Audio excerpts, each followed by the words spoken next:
Hi, I'm Tiana, and I'm reporting for We Are Change News Hawaii, the grand chessboard of destruction. As the race for world dominance of economics continues and the grand chessboard is being set, we are witnessing the destruction of the tribes and the land in the name of progress and the rise of global demand in this disposable and unsustainable new world of consumption. As the world's businesses reshape the earth in the name of profit and control over commerce, little is to be said of the trail of breadcrumbs, which leads to indigenous people and tribes being killed and forcefully displaced, environmental impacts, ecosystems, and wildlife also destroyed. It's unclear what kind of world we will be handing over to our children. The only thing certain is, unless we boycott what is being done, the future might not be as promising as we had hoped. Ongoing projects can be used as examples. In Brazil, the Belo Monte Dam is currently being built, one of the world's largest hydroelectric dams. The dam will have transmission lines that will connect electricity created by the dam's turbines to the country's power grid and sold to consumers. 85% of the country's power is produced with this technology.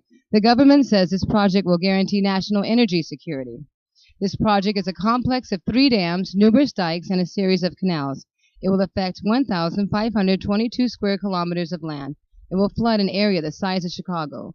It will decimate fish and livestock and will displace 20,000 and up to 40,000 living in the Altamira region of Para, the northern jungles of Brazil, including the Kayapo, an indigenous tribe.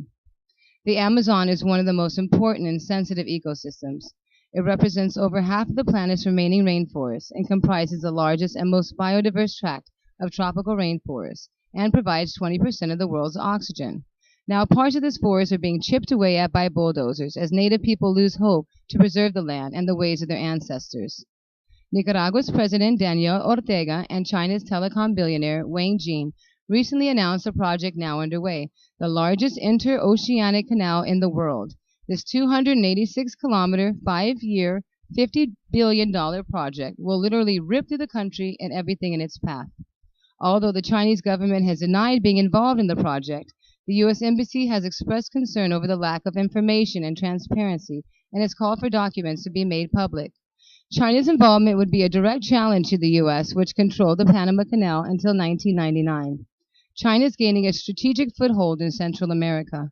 Hundreds of protesters blocked the highway leading to the capital of Managua, but were removed by a military police response.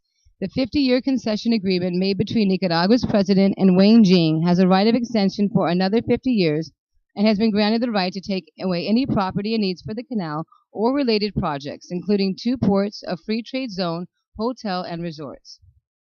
Lake Nicaragua, the largest lake in Central America, will be on the route of the canal. Many fishermen have expressed concern not only over the rights to fish, but of the contamination of their life support system. Nicaragua's president responded by saying he's not concerned about harming the lake. He says it's already contaminated. The International Society of Limnologists, scientists who study lakes, has called for plans to be halted pending the results of environmental assessment. Key feasibility studies have been pushed back until April. The canal will be 3 times longer and twice as deep when compared to the Panama Canal. The biggest project in Nicaragua's history in Parliament only had 2 days to debate the law granting concession. It's believed that up to 40 villages will lose the right to live on their land. No word from the government about compensation or relocation plans. Just an old-school style land grab. We're leaving, going to jail, or being killed are your options.